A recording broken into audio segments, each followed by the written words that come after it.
इतनी तो लड़कियां कौन है? बहन बना के लाया होगा तुम्हारा भाई। देखो, जब तक इस घर में 5 बहनें ना हो ना, तुम्हारे भाई को चैन नहीं पड़ता। 2 गई 2 आई, हो गई 5। आओ बेटे आओ, घबराओ मत। राम राम साहब। ये लो, आज से घर तुम्हारा ही समझो। अनु, प्रिया, सुमन,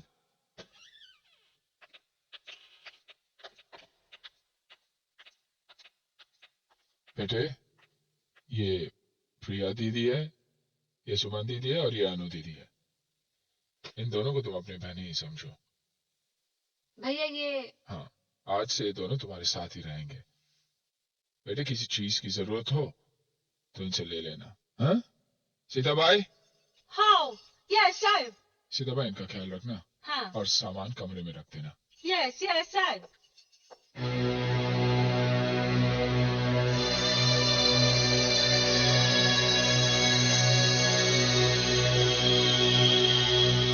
यस, आशा दीदी का बेडरूम खाली है, ये दोनों मूली को उसमें डालेगा क्या? वहाँ नहीं, ये घर है, कोई अनाथ आश्रम नहीं। पीछे नौकरों का कमरा खाली पड़ा हुआ है, वही डाल दो इन्हें।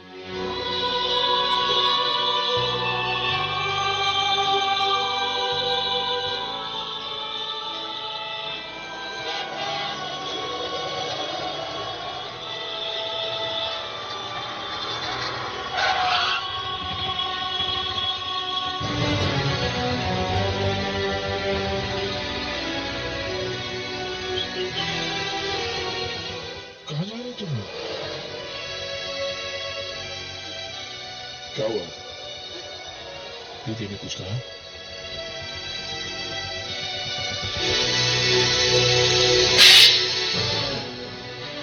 मारिए और मारिए, लेकिन हमारे जीते जी ये दोनों यहाँ नहीं रह सकते। क्यों नहीं रह सकती? क्या गुनाह है इनका? क्या आप नहीं जानते, इन बच्चों की जो परवरिश कर रहे हैं वो हमारी बर्बादी का जिम्मेदार है, हमारी माँ का कातिल है। आपने तो डैडी से नफरत करते थे, फिर आज अचानक आपके दिल में डैडी के लिए इतना प्यार कहाँ से जाग गया? ना ही प्यार जागा है और ना ही नफरत की आग ठंडी हुई है, लेकिन अपने बाप के गुनाह की सजा मैं इन बेगुनाह को तो नहीं दे सकता। ये मासूम है, बेसहारा है। आज के बाद ये दोनों इसी घर में रहेंगे, ये मेरा फैसला है। और तुम दोनों ध्यान से सुनो, तुम दोनों यही रहोगे, कहीं नहीं जाओगे। और अगर तुम्हारे यहाँ रहना किसी को पसंद नहीं है, मंजूर नहीं है, तो वो खुद यहाँ से जा सकता है।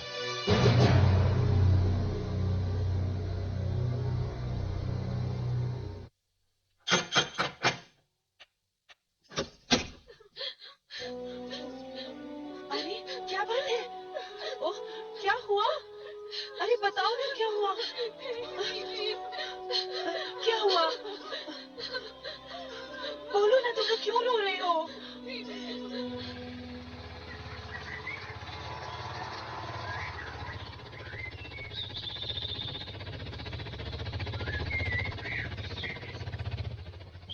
क्या बात है? तुम लोग इतने घबराए हुए क्यों? साहब, वो तीनों घर छोड़ के चले गए, कहाँ गई? सीमा दीदी के घर।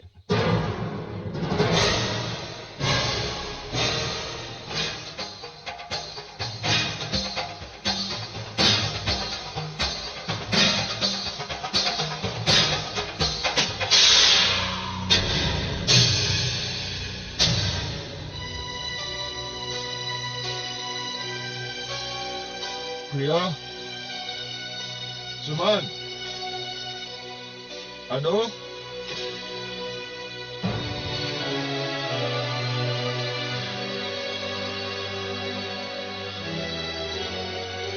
मैं जानता हूं तुम तीनों मुझसे बहुत नाराज हो। अपने भैया को माफ कर दो और घर चलो। अरे मैंने तुम लोगों को सचमुच घर से निकल जाने के लिए नहीं कहा था, वो तो गुस्से से मेरे मुंह से निकल गया। तुम लोग अच्छी तरह जानती हो कि मैं तुम लोगों के बिना एक पल भी नहीं रह सकता। चलो घर चलो बेटे, चलो। दीदी भैया से कह दो कि अब हम उस घर में कभी नहीं जाएंगे। अनु, मैं उस चौखट पर खड़ा होकर तुम लोगों को बुलाने आया हूँ। इस चौखट पर मैं थूकना भी पसंद नहीं करता। तो किसने बुलाया यहाँ पे? चले जाओ यहाँ से। ये अब यहाँ से कभी नहीं जाएंगे।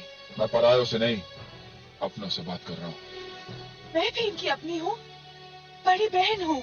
इंसान बड़ा कर्म से होता है, उम्र से नहीं। और तूने तो ऐसा कर्म किया कि आज तक मुझे सर उठाने के काबिल नहीं रखा। तूने जो खुद किया इन्हें भी सिखाएगी, लेकिन मैं इनकी जिंदगी बर्बाद होने नहीं दूंगा। करण, हमने इन तीनों को यहाँ पे नहीं बुलाया। ये तीनों अपनी मर्जी से आए हैं और जाएंगे भी अपनी मर्जी से। मुझे जबरदस्ती करने पर मजबूर मत करो राज। अपने तेवर अपने पास रखो करण। ये मेरी चौखट है और यहाँ मेरी मर्जी चलेगी। निकल जाओ यहाँ से। चला जाऊंगा, लेकिन अगर शाम तक मेरी बहनें घर नहीं पहुंची तो अंजाम बहुत बुरा होगा। मेरी बहनों को मुझसे छीनने की कोशिश की, मैं तेरी सांस से छीन लूंगा।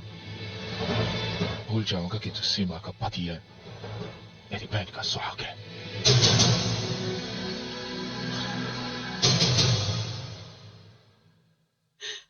मेरे पति को, मेरे सुहाग को जान से मार देने की धमकी दी, वो भी मेरे भाई ने। वो क्या समझते हैं? वो ये नाटक करके जाएंगे तो हम डर के घर चले जाएंगे। ऐसा नहीं होगा। दीदी, हमने फैसला कर लिया है, अब हम उस घर में कभी नहीं जाएंगे। हमारा कोई भाई था ही नहीं। भैया जीजा जी को धमकी दे के गए हैं, तुम दोनों उसके बारे में नहीं सोच रहे हो? भैया बहुत गुस्से वाले हैं, वो कभी भी किसी भी वक्त जीजा जी को कहीं भी मार सकते हैं। मेरे ख्याल से हमें भैया के खिलाफ पुलिस में कंप्लेन करनी चाहिए और उन्हें। सबसे छोटी हो, लेकिन बातें सबसे बड़ी की हैं तुमने। तुमने बिल्कुल ठीक कहा कि तुम्हारे भाई को पुलिस के हवाले कर देते हैं। अरे मैं तो कहती हूँ उसे जेल भेज देना चाहिए, क्योंकि तुम्हारा भाई बहुत बड़ा मुजरिम है। बहुत गुनाह किए हैं उसने। उसका पहला गुनाह ये था कि माँ के मर जाने और बाप के जेल जाने के बाद उसने अपनी बहनों की परवरिश का जिम्मा उठाया। उसका दूसरा गुनाह ये था कि दिन रात मजदूरी करके भी वो भूखा रहा, लेकिन कभी अपनी बहनों को भूख का एहसास होने नहीं दिया। उसका तीसरा गुनाह ये था कि अपने हिस्से की चादर भी तुम्हें उड़ाकर वो रात भर सर्दी में ठिठुरता रहा। अरे एक जवान बेटी माँ बाप के सीने पर पत्थर की सील की तरह होती है। करण के सीने पर 5-5 जवान बहनों का बोझ किसी पहाड़ से कम नहीं है। बड़े दुख झेले हैं, बड़ी तकलीफ उठाई उसने। सिर्फ जिंदगी नहीं, इज्जत भी दी है तुम लोगों को। और अपनी प्यारी लाडली बहनों के लिए इतनी तकलीफ उठाने के बाद करण थक चुका है। उसे आराम करने के लिए जेल से अच्छी जगह और क्या हो सकती है।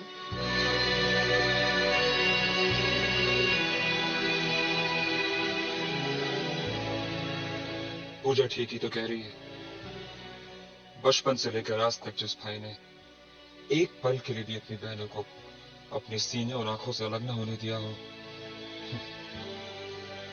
तुम सब ने जरा सी बात पर नाराज होकर उसे अकेला छोड़ दिया। अगर उसने मुझसे गुस्से में कुछ भला बुरा कह भी दिया तो क्या फर्क पड़ जाता? अगर उसकी जगह मैं होता तो शायद मैं भी वही करता। उसके गुस्से में भी अपनी बहनों के लिए प्यार था। वैसे भी हमसे उसकी नाराजगी अपनी जगह ठीक ही तो है। हमने उसकी मर्जी के खिलाफ शादी करके उसका दिल जो तोड़ा है। मुझे लगता है तुम सबको अभी और इसी वक्त करण के पास लौट जाना चाहिए। उसे इस वक्त तुम्हारी जरूरत है। उसे अपनी बहनों की जरूरत है।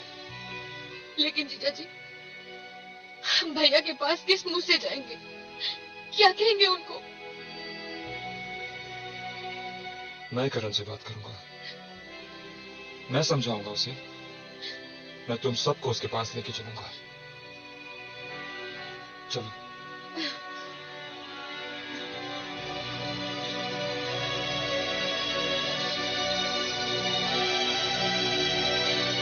तुम साथ नहीं चलोगी सीमा?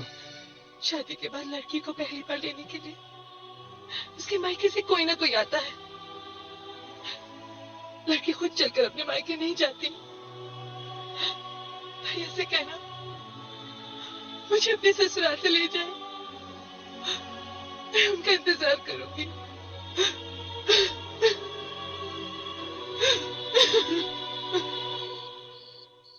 करण, करण, अक्का भाई, तुम लोग वापस आ गए। पूरी। सीधा भाई, करण कहाँ पर है?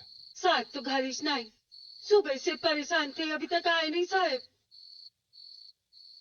कहाँ गया होगा? मला माहित नहीं, पर आपको तो मालूम ही होगा, साहब जब भी परेशान होते किधर जाते। हाँ, ठीक है।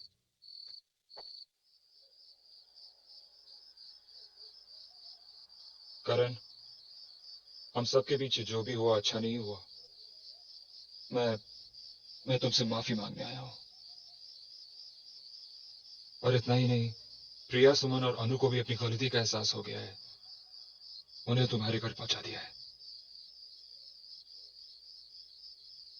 मैं तुम्हें लेने आया हूं करण, मेरे साथ चलो।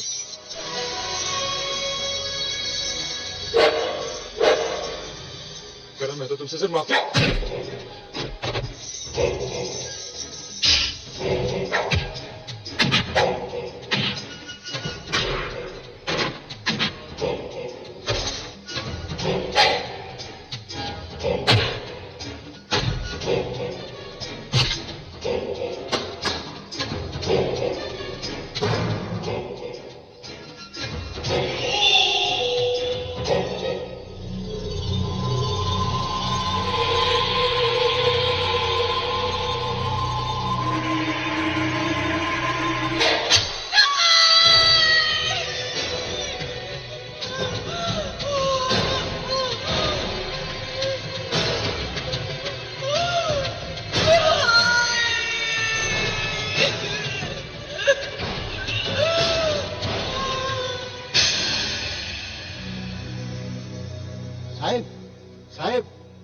कोई तो भी उधर राज को मार मार के घायल कर दिया है। राज को मारा?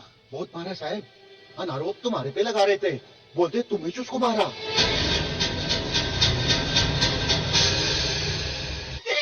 कैसे बेबदों को जान से मार डालूंगा। Try to understand. अरे समझने की कोशिश कीजिए, हॉस्पिटल है। अजीब बात है, ये आप लोग नहीं समझेंगे तो और कौन समझेगा? कैसे बेबदों को जान से मार डालूंगा। Try to understand. अरे समझने की कोशिश कीजिए, हॉस्पिटल है। अजीब बात है, ये आप लोग नहीं समझेंगे तो और कौन समझेगा? भर गया दिल, निकालनी दुश्मनी या और भी कुछ बाकी है? सीमा, मेरा भरोसा करो, मैंने राज को नहीं मारा। पहले आशा दीदी की जिंदगी बर्बाद की और अब मेरी जिंदगी बर्बाद करने चले थे। सीमा, मेरा यकीन करो सीमा, मैंने राज को नहीं झूठ मारा। मत बोलो। अरे हथियार तो तुमने उसी दिन उठा लिया था जिस दिन हमने शादी की थी, और आखिर तुमने वो हथियार चला ही दिया। अरे राज तो तुमसे माफी मांगने आए थे और तुमने उनके साथ ये सलूक किया। चले जाओ यहाँ से, चले जाओ। पूजा,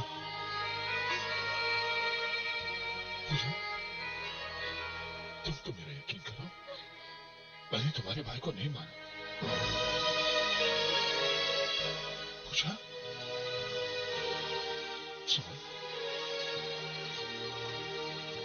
प्रिया, क्या तुम लोग अपने भाई को कुछ हुआ समझते हो? क्या मैं इसे कर सकता हूँ?